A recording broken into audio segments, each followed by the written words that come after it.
नमस्कार किसान भाइयों, इंडिया प्रेस यूट्यूब चैनल में आपका स्वागत है।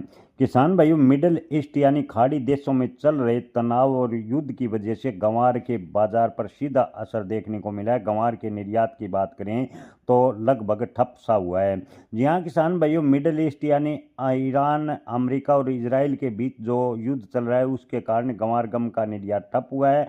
और गंवार निर्यात का ठप होने की वजह से गंवार के भाव की बात करें तो लगभग स्थिर कहे जा सकते हैं। हालांकि आपको बता दें कि इन दिनों गंवार की आवक मंडियों में बेहद ही कम है। गंवार की आवक मंडियों में कम होने की वजह से गंवार के भाव में हल्का सुधार देखने को मिला है। लेकिन गंवार के भाव की बात करें तो लागत के आसपास ही गंवार के रेट फिलहाल चल रहे हैं। इससे किसानों को कोई बड़ा फायदा होता नजर नहीं आ रहा।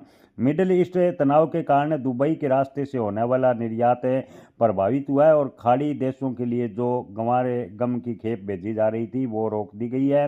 आपको बता दें कि दुबई में भी लगभग 370 भारतीय कंटेनर गंवार गम के फंसे हुए बताए जा रहे हैं, जिसमें अन्य कृषि जिन्स भी थोड़ी बहुत मात्रा में बताई जा रही है, जिससे निर्यातकों के मन में लगातार असमंजस की स्थिति बनी हुई है।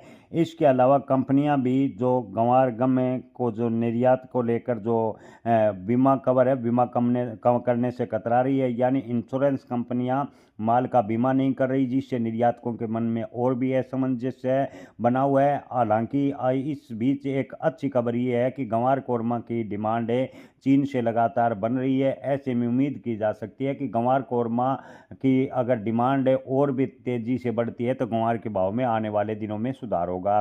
किसान भाइयों, मंडी विशेषज्ञों का मानना है कि जब तक मिडल ईस्ट युद्ध इसी प्रकार चलता रहेगा, शांति नहीं होगी, तब तक गंवार के भाव में बड़ी तेजी की संभावना पर ब्रेक लगेगा। हालांकि घरेलू सेक्टर में फार्मा और जो चीन के द्वारा गंवार कोरमा की डिमांड है उसके चलते गंवार के भाव 6000 के आसपास एक बार फिर आ सकते हैं। लेकिन बड़ी तेजी की उम्मीद की जहाँ तक है बात है, तब तक खाड़ी देशों में युद्ध रहेगा, तब तक बड़ी तेजी की उम्मीद है गंवार के बाजार में बनती नजर नहीं आ रही। जय किसान, धन्यवाद।